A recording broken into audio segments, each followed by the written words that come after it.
pouvoir. Que signifie le fait de dire « je peux » ? Idriss Aberkane, Laurent Alexandre, Ladji Diallo, Raphaël Enthoven, Chekeba Hachemi, Fabrice Adjadj, Claire Ly, Christian Monjou, Claude Onesta, Patrick Poivre d'Arvor. C'est parti. Je voudrais avoir un maximum d'intelligence qui coule en moi. Être très intelligent, super intelligent. Comme ça, monsieur le génie, je pourrais résoudre tous les problèmes du monde. Il est interdit de ne pas interdire.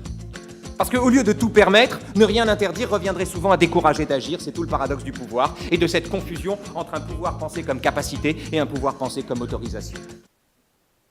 Ah ouais. Ah, c'est pas mal du tout. Confondre les deux sens de pouvoir, comme autorisation et comme capacité, confondre les deux sens de pouvoir revient à faire comme si la levée des interdits devait automatiquement entraîner une puissance d'agir du corps, comme si la répression d'une pulsion impliquait à être levée l'existence de cette pulsion. Ouais.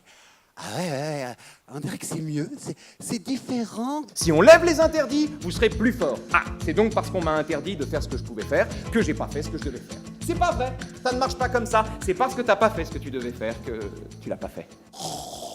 Qu'est-ce que c'est qu'un grand homme de pouvoir, une grande femme de pouvoir légitime? C'est quelqu'un qui déclenche une adhésion. C'est quelqu'un qui amène des gens à mettre le meilleur d'eux-mêmes au service d'une œuvre commune qui s'appelle l'entreprise, tout simplement. Et ça, c'est fondamental. Et c'est ça le vrai rôle du manager. C'est donc d'avoir compris quelle est la singularité des individus qui composent son groupe. Attention, le pouvoir se prend, mais il se conserve. Et que les qualités déployées pour le prendre ne sont pas celles qu'il faut déployer pour le conserver. Dans la conquête du pouvoir, les hommes politiques sont exceptionnels. Vraiment, ils se livrent, ils donnent les choses, ils en donnent parfois à leur manière, à leur sauce, peu importe. Mais dès qu'ils l'ont, alors évidemment, ils veulent le garder. Bon, ça, c'est le vieux principe, un vieux principe humain.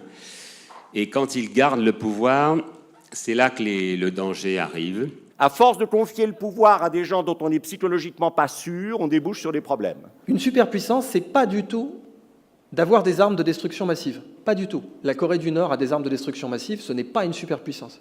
La confusion possible entre le bouton du tweet et le bouton nucléaire n'est pas totalement à exclure. Facebook vaut plus de 400 milliards en bourse aujourd'hui, Total vaut 92. Total, une société créée en 1927, Facebook créé en 2004. Facebook vend des données. Total vend du pétrole. La donnée est beaucoup plus chère que le pétrole aujourd'hui. En revanche, un plombier gagne un maximum de pognon. Pourquoi ? Parce qu'on ne peut pas planter un clou avec Internet. Blessure d'amour, blessure de haine. Blessure qui dure, blessure toujours. Blessure à vie, blessure à mort. En 24 heures, j'ai tout perdu. Les êtres aimés, ma profession, ma ville, ma maison, j'ai tout perdu. Pourquoi moi?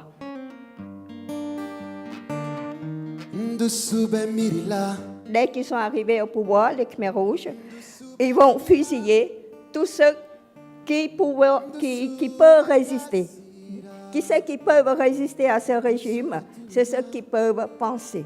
Aujourd'hui, quand je fais des écoles, quand je suis une petite fille, des petites filles, et que je vois comment elles évoluent en Afghanistan, je me mets à me dire qu'en fait, ce pouvoir de l'éducation et de savoir, c'est quand même un sacré pouvoir. Tu vas avoir une porte de sortie, une seule et unique porte de sortie. Cette porte de sortie, c'est de construire ce que le bouddhisme appelle un objet mental. Et moi, je pense que c'est la liberté que m'offre la France, d'être moi, qui me donne cette capacité d'avoir le pouvoir sur moi et de continuer. Et c'est toujours compliqué quand on passe après des témoignages de vie pareils et qu'on vient porter le message de gens qui s'amusent avec des ballons. L'essentiel des problèmes qu'on se pose en général vient de leur simplicité. Qu'est-ce qu'il y a de plus con que d'entraîner des gens à envoyer un ballon dans un filet une fois de plus que l'autre? Il ne s'agit pas simplement de poser les bonnes questions, il faut aussi dissoudre les mauvaises. En l'occurrence, celle-là n'est pas bonne. Mais comment faites-vous pour arriver encore à motiver vos joueurs alors qu'ils ont déjà tout gagné? Et là, il y en a un certain homme qui dit « Putain, j'ai failli prendre la parole. » Parce qu'il y a tellement longtemps qu'on me la pose qu'à force, j'ai essayé de trouver une réponse intelligente. Et j'ai cherché, jusqu'au moment, n'y arrivant pas, j'ai fini par me dire que, tout compte fait, il n'y avait pas de réponse intelligente parce que c'est la question qui est con. Qu'est-ce qui nous pousse à croire que la nature est le lieu de l'harmonie pure? La nature nous met toujours 2 claques. Première claque, mon produit est meilleur. Deuxième claque, mon procédé industriel est meilleur aussi. La nature le fait sans polluer. La nature pollue 0 et elle fait de meilleurs produits. Il y a bien sûr une générosité première de la nature. On pourrait même dire une intelligence profonde de la nature, comme l'a très bien dit Idriss.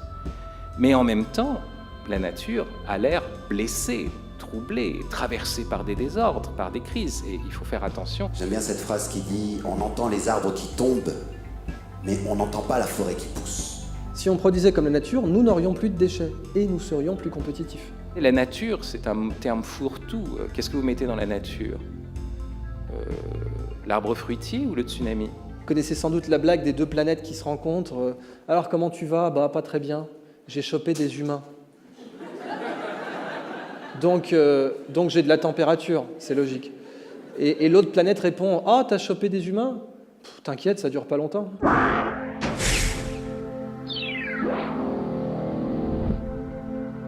La plupart des philosophes sont des vieux cons rabougris qui tiennent un discours qui est un discours castrateur, anti-technologie, qui les disqualifie assez largement et qui empêche qu'ils participent au débat. Si vous avez bien écouté Laurent Alexandre, donc je suis le vieux con rabougri,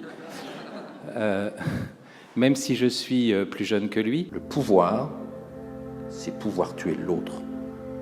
Tout. Ou lui imposer sa vision.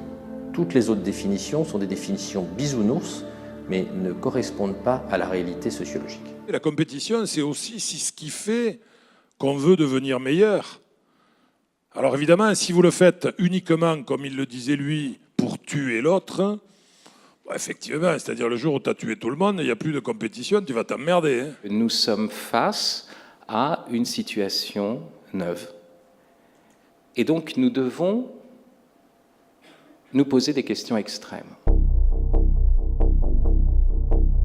Entre la position du missionnaire et le MBA du gamin, ou le doctorat du gamin, il faut 30 ans. 1 millième de seconde dans un cas, à l'école de l'intelligence artificielle, 30 ans pour l'école des cerveaux biologiques. Il y a un facteur en plusieurs milliards entre les deux. Si vous laissez sa conception au hasard de votre rute, qu'est-ce qui va sortir? Comme dirait Johnny, il y a un problème. Le problème, c'est que nous, très souvent, on s'arrête au comment. Et effectivement, on passe son temps à essayer de se poser des questions sur comment faire pour être meilleur, pour être plus performant, pour être plus généreux. Mais je crois que la vraie question, c'est pas comment. La vraie question, c'est pourquoi. À quoi ça sert? La conclusion de tout ça, c'est que le pouvoir désigne la capacité, désigne l'autorisation. Ce n'est pas la même chose. L'autorisation ne produit pas la capacité. J'ai cru comprendre, sans mettre un mot dessus, que le pouvoir sur soi, c'est quand même une capacité qu'on avait tous. Le pouvoir d'être soi-même, en fait, c'est simple, mais c'est tellement ça l'essentiel. Toute l'histoire du pouvoir est une histoire de regard.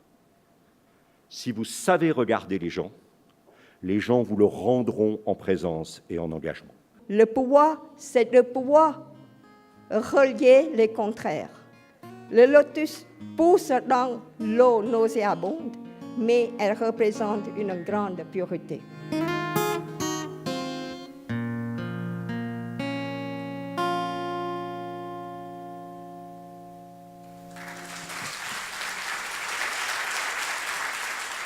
Je suis désolé d'être, comme d'habitude, assez clivant et pas très optimiste sur la nature humaine.